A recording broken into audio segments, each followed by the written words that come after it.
Hello, class. I want to talk to you. I want to skip over some of the therapies. I hope your reading is up to date because we've passed the point of or your reading should be beyond as existential. Should be in person centered. In other words, you should be around chapter 9 by now. Chapter 8, Gestalt therapy, uh, Adlerian, all those therapies. I want to jump ahead to chapter 9. And the reason I want to jump there, and we'll be covering more of this, I may even backtrack to some earlier work. But what I really want you to get a earful of is behavior therapy.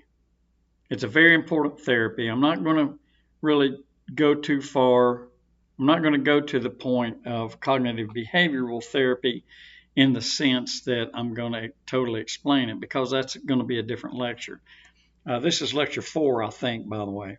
So chapter 9, and if I hop around and get you out of sequence, bear with me because there's a rhyme and reason for it all. So let's talk about behavior therapy. This is going to take a little while, so kick back, relax, get you a snack, whatever, and to pause it and then go get your snack, come back, and be ready to be educated as far as this behavior therapy business is concerned. So let's begin at the basics. I don't want to give you too much history. We're talking about Pavlov. We're talking about even Carl Rogers, John B. Watson. Oh gosh, Maslow. I think I might have mentioned him. Several heavy hitters, very well known in the psychology world. I'm sure you've heard of them. If you had Introduction to Psychology, then I know you've heard of them. Those are some of the foundation folk, introductory therapy stuff, theories. These are the big guys. And Karen Horney, she has this basic anxiety thing, this mixed up therapy that really makes sense based on Adlerian psychology. So this is the stuff I want to talk about. I want to talk about what came out of that history, and it's called behavioral therapy. Behavior therapy, behavioral therapy, call it what you want to call it. Officially, it's known as behavior therapy. And then we break it down into different types. And that's what the lectures later will be about, is this one in particular therapy related to behavior therapy is behavior therapy. So away we go. Contemporary behavior therapy, if you want to make a note of that. You have to consider 4 major areas. These are areas of development. Now, development in this sense is talking about behavior, developing behavior through learning, through experience, through all the means that are out there to teach you things.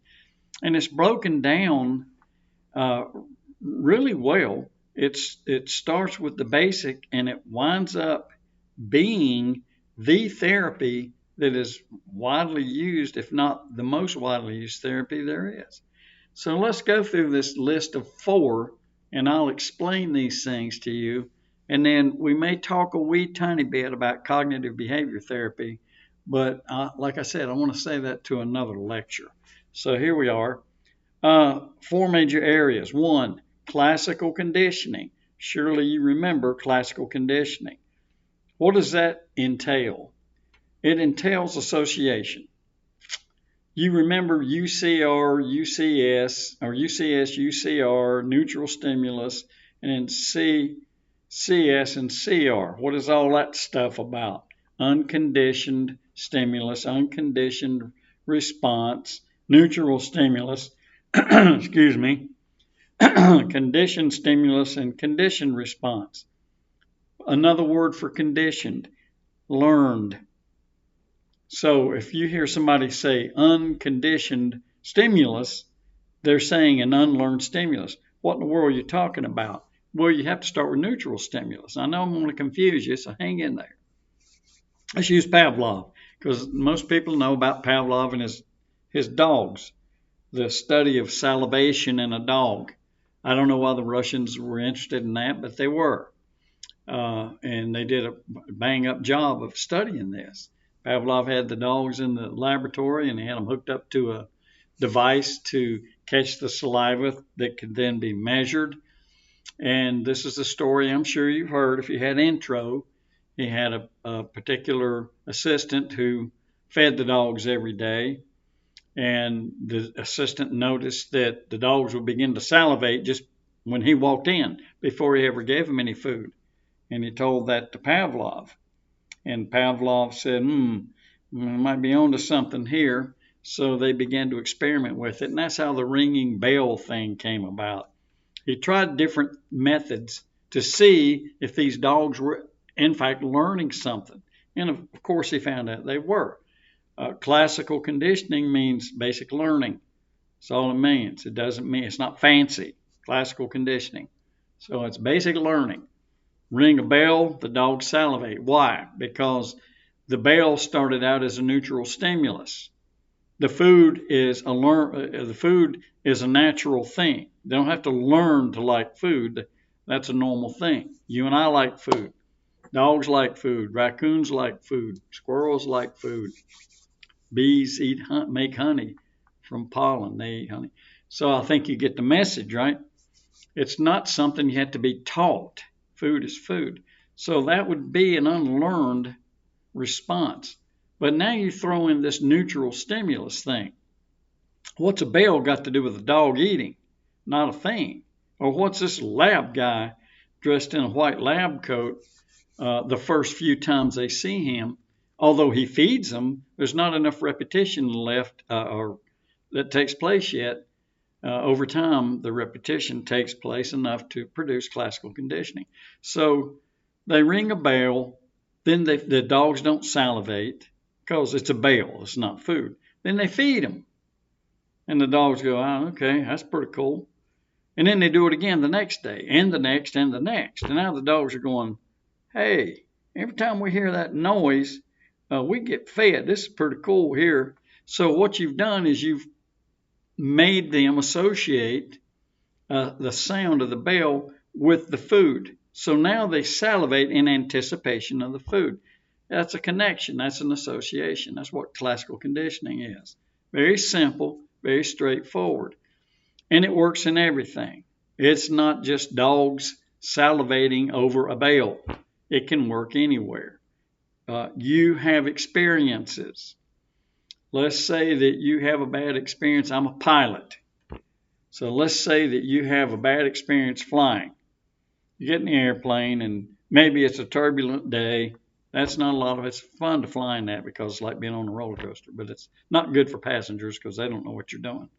So you get on an airplane, you have a frightening experience, and this is in your text, by the way. And what do? You develop a fear of flying. It doesn't take many reps, believe me, because people are up there detached from the earth, knowing that there are two wings and a motor or two between them and death. So it's easy to develop a fear of flying. But that's classical conditioning. Something happens. What if you're afraid to fly before you ever get on the airplane the first time? How would you be fearful of that? Probably from hearing people talk about it, or the mere fact that you know that you're leaving the comfort of your feet being on the ground. You don't know what to expect, and therefore you have a fear of the unknown, which is then classified as flying. It's a fear of the unknown before it even becomes a fear of flying. It's just got a label. So you have this classically produced already existing fear, not based on making many flights, but based on experiences, hearing other people talk about it, or your own imagination. Hope that makes sense. Classical conditioning works in weird ways. There would be arguments from other scientists, I'm sure, about that, but it had to come from somewhere if it's classical conditioning. So that's really the the significance of classical conditioning, which is the first developmental process in this learning business, which of course then leads to, in some cases, therapy. So the second major area is operant conditioning. And if you remember, operant conditioning is based on consequences. It's based on choices, and it's based on consequences. So what does that mean? You have choices to make in some circumstances. So what do?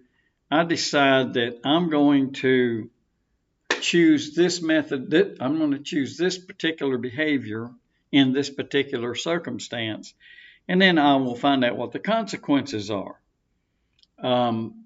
We could delve deeply into the aspect of positive and negative reinforcement, positive and negative punishment.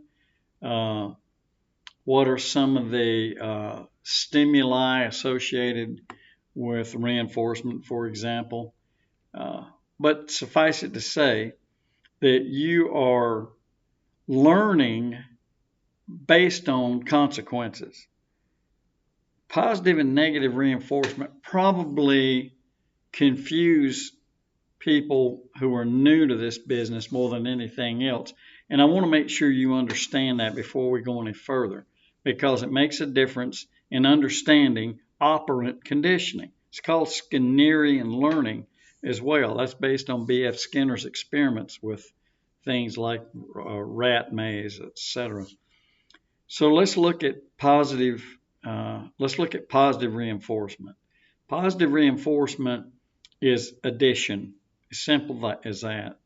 You do something that I desire you to do, I'm going to reward you. But I can reward you negatively. And that's what trips most students up, is this, how can you be negative and it's a reward? Well, it's very simple. Positive reinforcement, I tell you to be home at 11 o'clock tonight. That's your curfew. And you come in at 11 o'clock. And I say, you know what? Proud of you. Why don't you stay out till 12 o'clock next Friday as a reward for being so responsible? That's positive reinforcement. What about negative reinforcement? You come home at 11 and I'm happy about it. Does negative reinforcement mean that I'm going to take a privilege away? No. Let's say you have a chore to do on Saturday morning, and that chore is to clean your room. So you come in at the assigned time, 11, I say, good job. And in my mind, I'm going, you know what? I'm going to use negative reinforcement. Now, believe me, common everyday people don't think in those technical terms, but they do think in terms sometimes of what they're doing. So I think, you know what? I'm going to reinforce that behavior negatively. What does negative mean? It means I'm going to take something away. What am I going to take away? The chore of cleaning the room the next morning, because I know that that's something you really don't like to do. So you get home at 11, I pat you on the back. Good job. Very responsible behavior. I'm proud of you.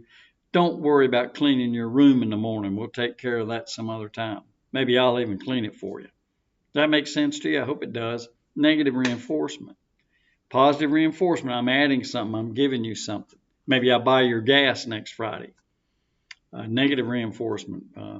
You don't have to drive your junky car. You can drive mine. But the confusion, I had a thought and it went away, sorry. The confusion comes in with negative and positive. People don't understand that that's simple math, addition, subtraction. Now, works the same way with punishment. Most people confuse negative reinforcement with punishment. That's not punishment. I just told you didn't have to clean your room. That's not punishment. That's yay.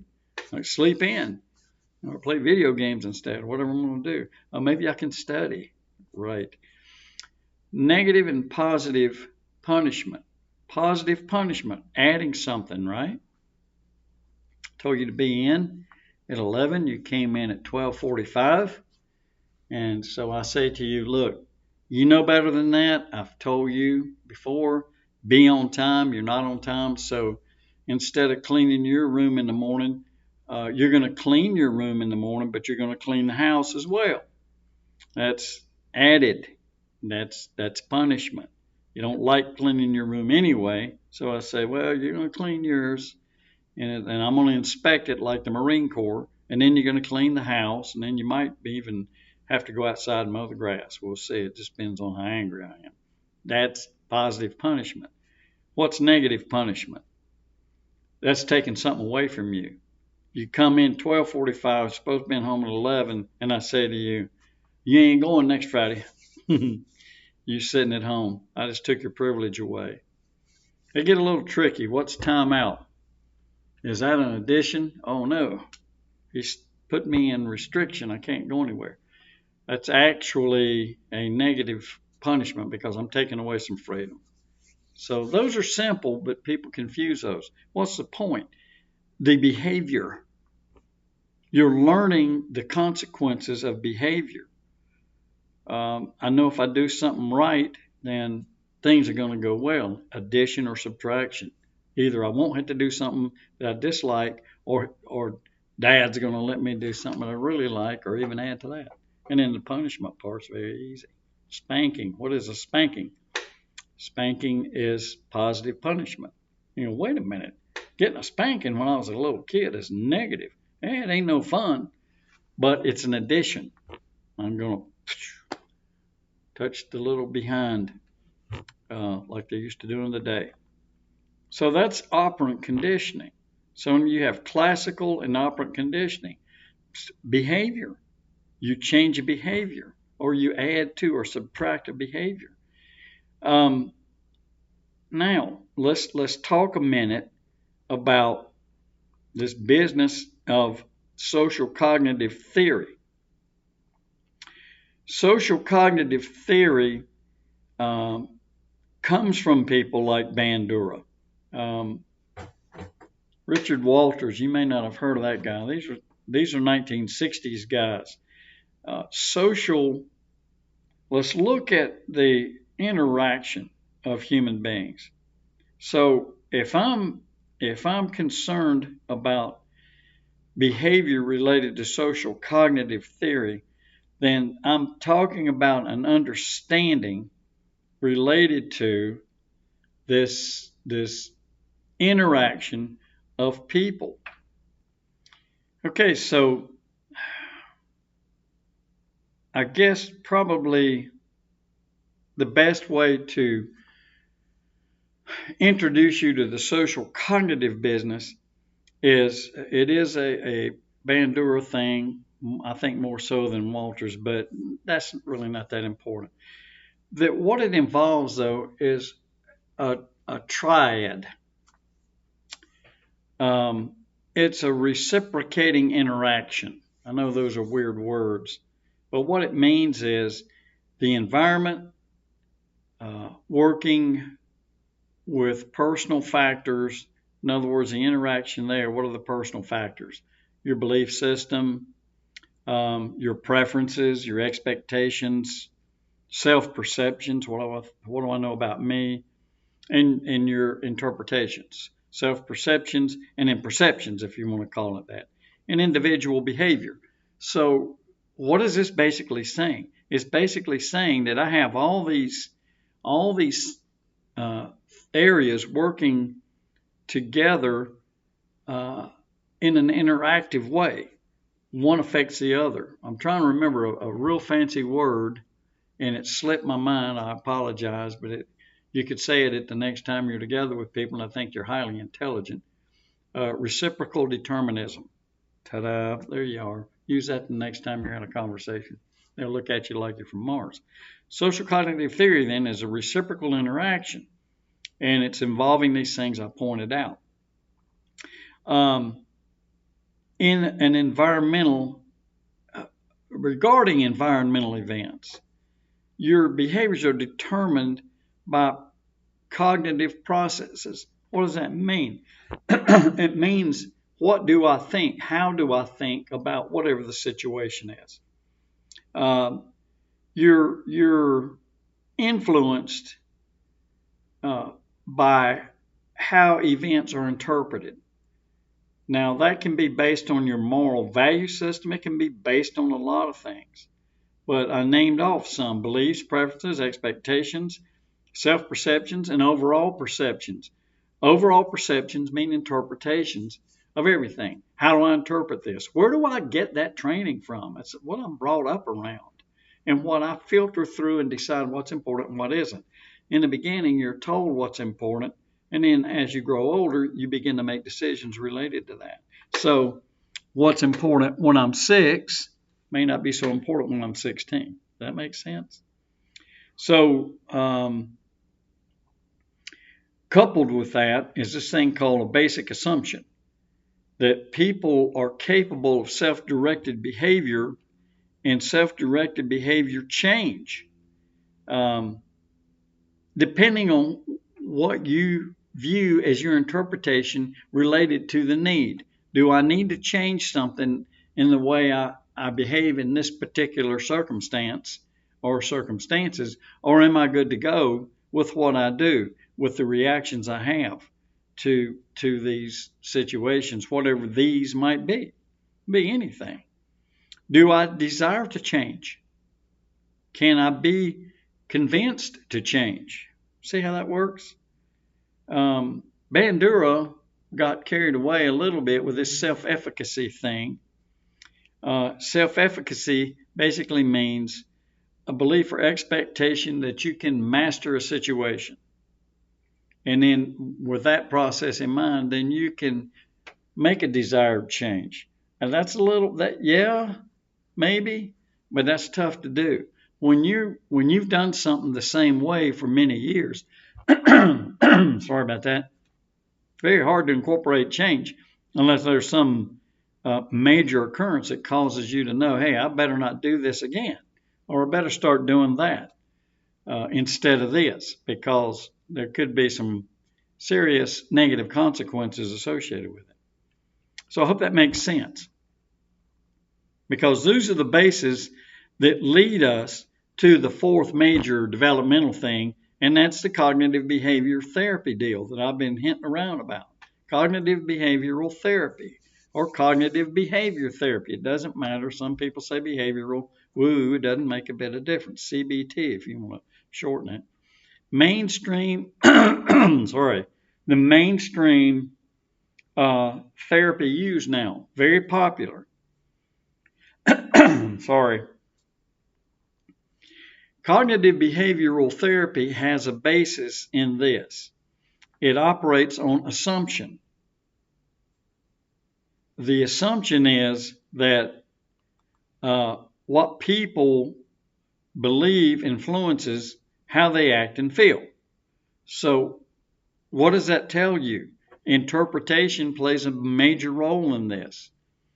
If my interpretations are flawed, then I'm going to have problems relating to things, other people, situations, etc. You will develop emotional and behavioral problems. Cognitive behavior therapy replaced straight up behavior therapy in around the mid 1970s. And it began to be called that. It really was the same thing. It just took on a new name because it spread a little wider in the dimensions. So what happened was that there was an emphasis on the interaction among three things: affective behavior, behavioral stuff, period, and cognitive dimensions, meaning cognitive understanding. What does this stuff mean? So contemporary behavior therapy and cognitive behavior therapy are sometimes divided, but not in a way that you totally separate the two. That's a little confusing, I understand. If you read about the aspects of this, though, it'll clear a lot of that up for you.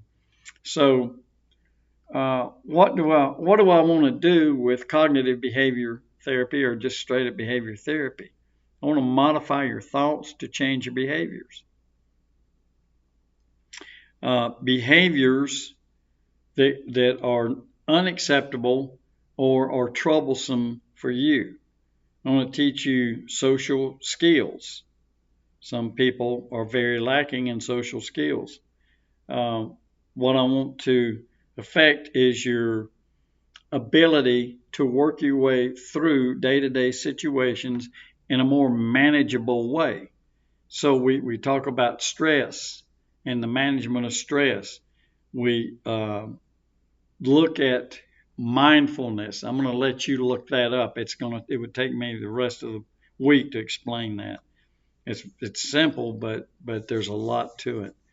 And on and on and on with this idea that my work therapeutically with you will modify your interpretations of things, your flawed interpretations, and then lead to better behavior. Hope that makes a lot of sense, because that's what this little section is all about. And we're going to delve into cognitive behavior therapy, and some other therapies that are similar uh, in the next couple of weeks with these virtual lectures. So I hope you're okay with this. Hope I didn't get you totally confused, and I'll be seeing you.